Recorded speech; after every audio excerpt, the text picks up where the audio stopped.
এর আগের সরকার 15 বছর 6 মাস সময় পেয়েছে, এই সরকার 5 মাস সময় পাবে কিনা এটা নিয়ে তো ভয় লাগছে এখন। কারণ 3 মাস যেতে না যেতেই যেই সরকারের প্রধানকে ভুয়া ভুয়া শুনে গাড়িতে গিয়ে লুকাতে হয়, সেই সরকার আর কয় মাস চলতে পারবে এই দেশে? এটা তো একটা প্রশ্ন। প্রধানমন্ত্রী তো খুব সিরিয়াস, উনি তো রামিসার বাসায় ছুটে গেলেন, ধর্ষণের শিকার এই শিশু। উনি তো এক মাসের মধ্যে বিচারের প্রতিশ্রুতি দিলেন। আবার ওখানে তাদের মন্ত্রীদের কি অবস্থা হলো যদি বলতেন একটু। আজকে একটা পরিসংখ্যান দেখছিলাম, গত 1 মাসে 118 জন শিশু ধর্ষণের শিকার হয়েছে, 47 জন মৃত্যুবরণ করেছে। এর মধ্যে প্রধানমন্ত্রী শুধু রামিসার বাসায় গেছেন, আমরা এটাকে সাধুবাদ জানাই। এবং উনি সেই সঙ্গে এটাও বলছেন 1 মাসের মধ্যে বিচার কার্য সম্পন্ন হবে। উনি কি বিচারক? উনি কি বিচার বিভাগ? এমনকি বিচার বিভাগও কি বলতে পারে কতদিনে ট্রায়াল কমপ্লিট হবে? আপনি বলতে পারি আমরা 1 মাসের মধ্যে বিচার চাই, আমরা কালকের মধ্যে বিচার চাই, আমরা আম জনতা আমরা বলতে পারি। কিন্তু দায়িত্বশীল পদে থেকে কেউ কি বলতে পারে 1 মাসের মধ্যে বিচার হবে? 1 2 হলো, দেখুন এই যে রামিসার বাসায় যাওয়া, এটা ভালো, ভালো, নিশ্চয়ই ভালো। কিন্তু তাহলে সেই প্রধানমন্ত্রী, সেই স্বরাষ্ট্রমন্ত্রী এবং সেই আইনমন্ত্রীকে ভুয়া ভুয়া স্লোগান দিয়ে মানুষ ধাওয়া দিল কেন? রীতিমতো ধাওয়া, কারণ আমি দেখেছি তাদেরকে কর্ডন করে কোনো মতে গাড়িতে ঢোকানো হয়েছে। কেন কেন মানুষের মধ্যে এই ক্ষুব্ধতাটা কেন? এই জবাব তো এই সরকারকে বের করতে হবে। কারণ এর আগের সরকার 15 বছর 6 মাস সময় পেয়েছে, এই সরকার 5 মাস সময় পাবে কিনা এটা নিয়ে তো ভয় লাগছে এখন। কারণ 3 মাস যেতে না যেতেই যেই সরকারের প্রধানকে ভুয়া ভুয়া শুনে গাড়িতে গিয়ে লুকাতে হয়, সেই সরকার আর কয় মাস চলতে পারবে এই দেশে? এটা তো একটা প্রশ্ন। মানুষ খুব স্মার্ট। আমি কিন্তু আপনার মতো এই প্রশ্ন অনেককে করেছি যে আগে তো প্রধানমন্ত্রীকে কখনো ট্রাফিকে আটকে থাকতে আমরা দেখি নাই, আগে তো প্রধানমন্ত্রীকে কখনো ভিকটিমের বাসায় একেবারে প্রথম চোটেই দৌড়ে যেতে দেখি নাই, আগে তো প্রধানমন্ত্রীকে কখনো প্রতি শুক্রবারেই কখনো প্রতিবন্ধী শিশুর বানানো গাড়ি কিংবা কখনো কাভার্ড ভ্যান চালাতে দেখি নাই, আমরা তো কখনো আগের প্রধানমন্ত্রীকে মানে এত ক্যাজুয়াল পোশাকে দেখি নাই, স্ত্রীকে নিয়ে গাড়ি চালাতে দেখি নাই, বর্ষণ মুখর সন্ধ্যা উপভোগ করতে দেখি নাই, কিংবা স্ত্রীর হাত ধরে বৃষ্টিতে ভিজতে দেখি নাই, স্ত্রী মানে পার্টনারের হাত ধরে বৃষ্টিতে ভিজতে দেখি নাই। তাহলে এই প্রধানমন্ত্রীর উপর আপনাদের এত ক্ষুব্ধতা কেন? তাই তো আমার সেই প্রশ্ন। মানুষ এক কথায় চট করে বলে ফেলে স্টান্টবাজি, কিন্তু আমরা ভালোই বুঝি। মানে এই বিষয়গুলোকে যে মানুষ স্টান্টবাজি হিসেবে দেখছে, এটা সম্ভবত প্রধানমন্ত্রীর চারপাশে থাকা চাটুকাররা বাদে বাকি বাংলাদেশ বুঝতে পারছে। সো এগুলো তো খুব ভয়ের ব্যাপার। সে কারণেই কিন্তু রাষ্ট্রের বড় বড় পদে যারা যান, বিশেষ করে আমাদের মতন দেশ, যেই দেশে অনেক নাই, যেদিকেই দেখবেন সেদিকেই নাই, খাবার নাই, মূল্যস্ফীতি, অর্থনৈতিক মন্দা, নানান রকম নাইয়ের মধ্যে আমরা বাস করি, স্বাস্থ্যসেবা নাই, শিক্ষা ভালো পরিবেশ নাই। এই নাইয়ের মধ্যে যারা প্রধান হন তাদেরকে খুব সিলেক্টিভলি, খুব মাইনিউটলি তার চারপাশের মানুষকে সিলেক্ট করতে হয়। তারা যদি চারপাশে ভুল মানুষ নিয়ে ঘোরেন, তার পরিণতি না খুব সিরিয়াস হয়। ব্যারিস্টার রুমিন, একাদশ জাতীয় সংসদে আপনার কয়জন ছিলেন? 6 জন 7 জন? হ্যাঁ, 7 জন সেরকমই। কিন্তু এক উজ্জ্বল নক্ষত্রের মতো দেখলাম যে আপনি একাই 100। ওখানে ধরেন আওয়ামী লীগের সংসদ সদস্যের অনেক, কিন্তু তা আমাদের চোখে পড়েনি। একজন রুমিন ফারহানা বলছেন মনে হচ্ছে যেন পুরোটাই সংসদ। তো আপনি তো এই ত্রয়োদশ জাতীয় সংসদ নির্বাচনে সেই বিএনপি আপনাকে তো নিল না, বা আপনি গেলেন না, যাই হোক, সেই বিএনপিতে আপনি নাই, কিন্তু আপনি সেই সুযোগটা কি পাচ্ছেন? ওই সময় যে কথা বলার সুযোগ পেতেন, আপনাকে কথা বলতে দেয়া হচ্ছে? আমি খুব বিক্ষোভ দেখতে পাচ্ছি, একটু বলেন না। আমি যদি আগের পার্লামেন্টের সাথে এই পার্লামেন্টের তুলনা করি, আমি বলবো আগের পার্লামেন্ট অনেক বেশি লিবারেল ছিল, আগের পার্লামেন্ট অনেক বেশি কথা বলার সুযোগ দিয়েছে। এই পার্লামেন্টের মধ্যে অসহিষ্ণুতা আরো অনেক বেশি। আমি একটা উদাহরণ দেই। আমি যেদিন প্রথম শেখ হাসিনার পার্লামেন্টে বললাম এই সরকার অবৈধ, এবং আপনারা যারা 300 আসনে বসেছেন আপনারা বুকে হাত দিয়ে বলেন যে আপনারা জনগণের ভোটে নির্বাচিত হয়েছে, তখন ভীষণ চেঁচামেচি হয়েছে পার্লামেন্টে, খুব জোরে জোরে চেঁচামেচি হয়েছে, কিন্তু কোনো অশালীন অঙ্গভঙ্গি হয় নাই। এই পার্লামেন্টে তারেক সাহেব উপস্থিত থাকা অবস্থায় ওনারই এক রো পেছনে বসা, আমি নাম বলবো না, যিনি তার নানান অপকর্মের জন্য সময়ে সময়ে বিখ্যাত হয়েছেন, যার অশালীন টেলিফোন রেকর্ড হাসিনার আমলে ফাঁস হয়েছে, সেই লোক, আমি ভদ্রলোক বলবো না, এমন বিচ্ছিরি অঙ্গভঙ্গি করেছেন যে জামাতের আমিরকে দাঁড়িয়ে সেটার প্রতিবাদ করতে হয়েছে। সো আমি মনে করি যে এই পার্লামেন্টের অসহিষ্ণুতা আগের চেয়ে বেশি।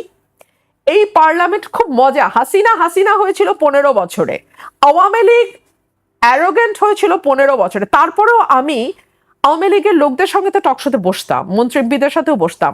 আমি এখনকার এমপিদের, দুদিন আগে আমি একটা ক্লিপ দেখছিলাম যেখানে একজন এমপি মঞ্জুরুল আলম পান্না ভাইকে খুব বাজেভাবে ইয়ে করে উনি উঠে গেছেন। তো আমরা তো অনেক ভয়াবহ কথা টকশোতে বলেছি। আমি তো আওয়ামী লীগের কোনো এমপিকে এত অ্যারোগেন্ট দেখি নাই, একজন দুইজন ছাড়া। আমি বিএনপির মধ্যে অ্যারোগেন্স আরো অনেক বেশি দেখি। আমরা একটু দেখি আপনার কথা, ওই ক্লিপটা একটু দেখতে পারবো? যে আপনি কিন্তু কয়েকদিন আগে একটা সেমিনারে বলছেন যে আমরা দীর্ঘদিন দলীয় শাসন দেখেছি, এখনো তার ধারাবাহিকতা চলছে। একটু যদি এই ক্লিপটা দেখি তাহলে আলোচনা শুরু করতে পারি। নো, এটা না, আপনি টু দি পয়েন্ট ক্লিপ দেখান। আমরা এটা না, আমরা দীর্ঘদিন ধরে একদলীয় শাসন দেখেছি, এখনো তার ধারাবাহিকতা চলছে। আমরা আলোচনা করি এর ভিতরে ক্লিপটা আসলে ওইসে যে একটু দেখি। একটু দীর্ঘদিন একদলীয় শাসন দেখেছি, এখনো তার ধারাবাহিকতা চলছে। তখন বিএনপি জামাতকে খেলার মাঠের বাইরে রেখে একরকম ভাবে সংসদকে সাজানো হয়েছে, এখন আওয়ামী লীগ এবং বাম দলগুলোকে বাইরে রেখে আরেকভাবে সংসদকে চালানো হচ্ছে। আর না দেখালাম, আপনার আরো বক্তব্য আছে। কেন এরকম মনে করেছেন? মানে এই একদলীয় ব্যবস্থায় চলে গেছে। নাম্বার ওয়ান, আপনি দেখছেন একদলীয় ধারাবাহিকতা। আওয়ামী লীগের প্রসঙ্গ আবার আমাদের চলে আসবে। আওয়ামী লীগকে কিভাবে বাইরে রাখার কি ভিতরে রাখার কোনো সুযোগ ছিল কিনা সেটাও আমি জানতে চাই। এই একদলীয় ধারাবাহিকতাটা যদি আমরা বুঝতে চাইতাম আপনার কাছে। আপনি যদি 14, 18, 24-এর 3টা নির্বাচন দেখেন, একটা একদলীয় নির্বাচন, একটা মধ্যরাতের নির্বাচন, একটা ডামি নির্বাচন। এর মধ্যে বিএনপি যেটাতে অংশ নিয়েছিল সেটাতেও বিএনপি মাত্র 6টি আসন পেয়েছে। সো এই নির্বাচনটি যে কোনো নির্বাচনই হয় নাই, এটা আওয়ামী লীগও জানে, আমরা সবাই কম বেশি জানি। সো ওই সংসদে যখন আমি গেলাম 18 সালে, আমার কাছে মনে হলো যে এটা তো আওয়ামী লীগ +1, মানে আওয়ামী লীগ আর জাতীয় পার্টিকে আমার আলাদা দল মনে হয় নাই, মানে আওয়ামী লীগ +1, একটা আওয়ামী লীগ +1, এটা জাতীয় পার্টি যে একটা আলাদা দল, আলাদা সবাই জানে। আমি পরবর্তী ব্যাপারে জানতে চাচ্ছি। ওটার ধারাবাহিকতার পরে যখন আমরা 26-এর ইলেকশন হলো, জি, এখানেও আপনি লক্ষ্য করে দেখবেন বিএনপি +1। মানে আপনি ধরুন 300 জনের একটা সংসদ, ট্রেড এগ্রিমেন্ট নিয়ে আলোচনার জন্য আমি একজন সদস্যকে পাই না, তাহলে এই সংসদটাকে আপনি একদলীয় বলবেন না তো কি বলবেন? 1, 2 হলো বাংলাদেশে হামে 500-র উপরে শিশু মারা গেছে। বাংলাদেশে তেলের জন্য কয়েকদিন আগেও হাহাকার হয়েছে, দাম বাড়ানোর সাথে সাথে লাইন উবে গেছে। অ্যাজ ইফ তারা তো, সরকার তো বলেছে তেলের মজুদ আছে, মজুদ যদি থাকে তাহলে লাইন কেন হলো সেটার যেমন জবাব নাই, আর যদি মজুদ না থেকে থাকে তাহলে দাম বাড়ানোর সাথে সাথে লাইন কোথায় চলে গেল সেটারও তেমন জবাব নাই। এই প্রশ্নগুলো তুলবার মতন, শক্তভাবে তুলবার মতন, মিউ মিউ করে না, শক্তভাবে তুলবার মতন আমি এনসিপির 2-1 ছাড়া আর কাউকে পেলাম না। আচ্ছা, 3 হলো বিদ্যুতের দাম। সরকার ক্ষমতায় আসতে না আসতেই আবার বাড়ছে বিদ্যুতের দাম। তেলের দাম আর বিদ্যুতের দাম যখন বাড়ে তখন আপনি মনে রাখবেন করলা, বেগুন, ঝিঙ্গা, পটল সবকিছুর দাম বাড়বে, সবকিছুর দাম বাড়বে।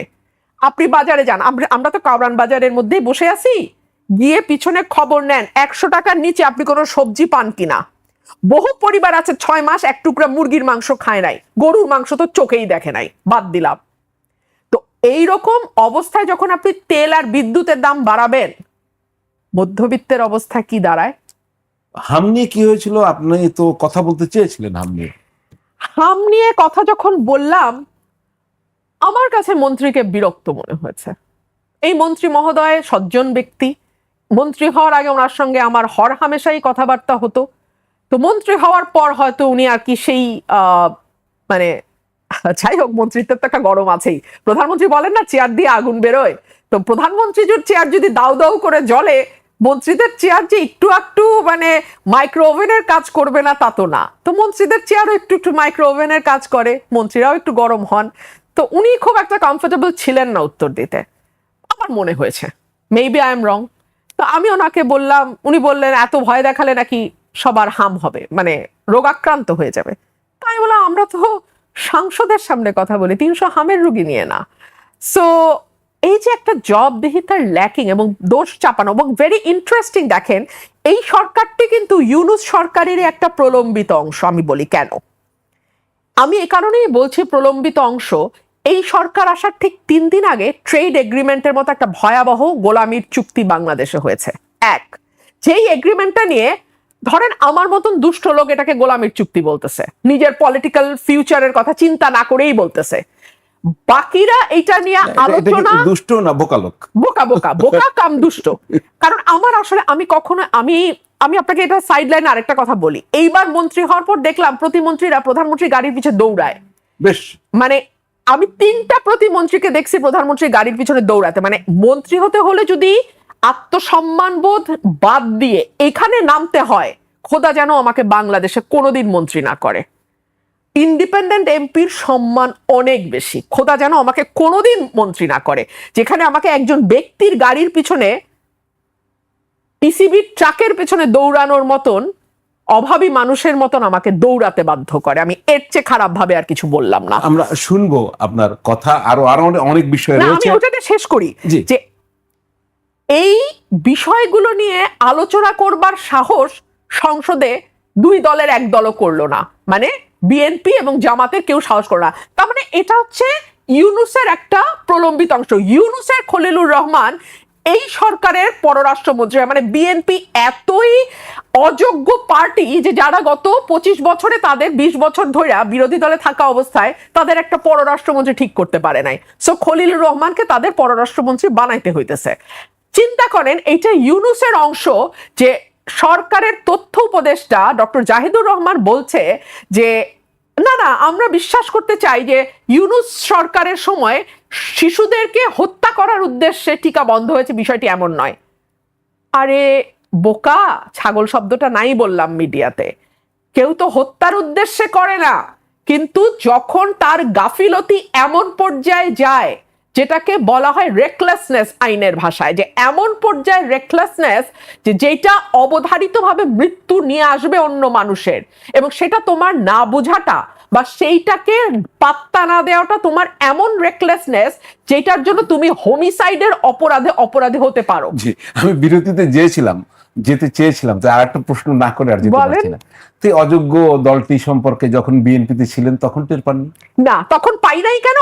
তখন তো তারা ছিল মজলুম, তাদের গুম করে, তাদেরকে গিয়ে বিচার বহির্ভূতভাবে হত্যা করে, তাদের নামে হাজার হাজার মামলা হয়, তারা বছরের পর বছর জেলে থাকে, বাপ মার জানাজা আসার আগে হাতে হ্যান্ডকাফ পরায় আসে, এগুলো তো সত্য। সো তখন যদি আমি এই বিষয়গুলোতে কথা না বলতাম তাহলে আজকে তো আমি এই সত্য উচ্চারণ করতে পারতাম না। তখনও আমি সত্য উচ্চারণ করেছি, গেছে বিএনপির পক্ষে, আজকেও আমি সত্য উচ্চারণ করছি, গেছে বিএনপির বিপক্ষে। আমি কি করব বলেন? রুমিন ফারহানা এটা করবেই, আমি করবই, কোনো ভয় নাই।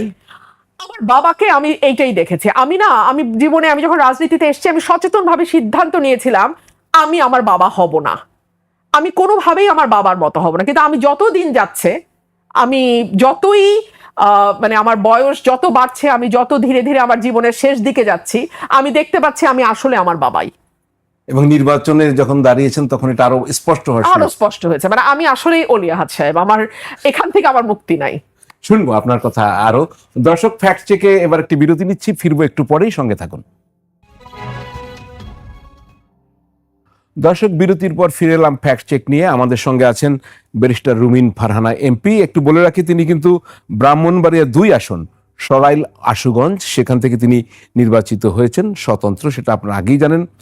সেখানে কিন্তু আপনাকে তো বিএনপি থেকে বহিষ্কারও করা হয়েছিল আপনি স্বতন্ত্র নির্বাচন করার জন্য। তো বহিষ্কারের সময় আপনার কেমন লেগেছে সেটা একটু শুনে আমরা ঢুকি। আপনি তো বিএনপি থেকে খুব স্বাভাবিকই মনোনয়ন আশা করবেনই, স্বাভাবিক, আমি তো সেটা অস্বীকার করার উপর জি। আমি বলি দফায় দফায় কিন্তু 3বার মনোনয়ন ডিক্লেয়ার হয়েছে। প্রথমে এক গুচ্ছ, আমার নাম নাই। সেকেন্ড রাউন্ডে আরেক গুচ্ছ, আমার নাম নাই। থার্ডে গিয়ে যখন অল্প সময়ে বাকি আর নির্বাচনে, তখন আমি বুঝে গেছি দূর এ আর হবে না। আর আমি দলে একটা মেসেজ মোটামুটি আমি বলেও ফেলছিলাম যে আমাকে না দিলে আমি স্বতন্ত্র করব। আমি ওটা নিয়ে খুব যে ছিলাম তা না। আর আমি অলওয়েজই আমার নিজের জীবনে যেহেতু দীর্ঘ সময় আমাকে আমার পরিবারের দায়িত্ব একা হাতে করতে হয়েছে, নিতে হয়েছে, আমি খুব আবেগের মানুষ না। আমি কেউ কিছু বললে আমি একেবারে কাঁদতে কাঁদতে পড়ে যাই, ওই মেটেরিয়ালি আমি না। সো আই ওয়াজ অলরেডি যে আমার এটা না হলে আমার এটা করতে হবে, এটা না হলে এটা করতে হবে। সো আমি আমার ব্যক্তিগত জীবনে, আমার পারিবারিক জীবনে, আমার রাজনৈতিক জীবনে, আমার ওকালতির জীবনে আমি অলওয়েজ কিন্তু first plan, second plan, third plan, fourth plan এগুলো সব আমার রেডি থাকে। সো আমার ওই সব কিছু রেডি ছিল যে আমাকে দল না দিবে আমি।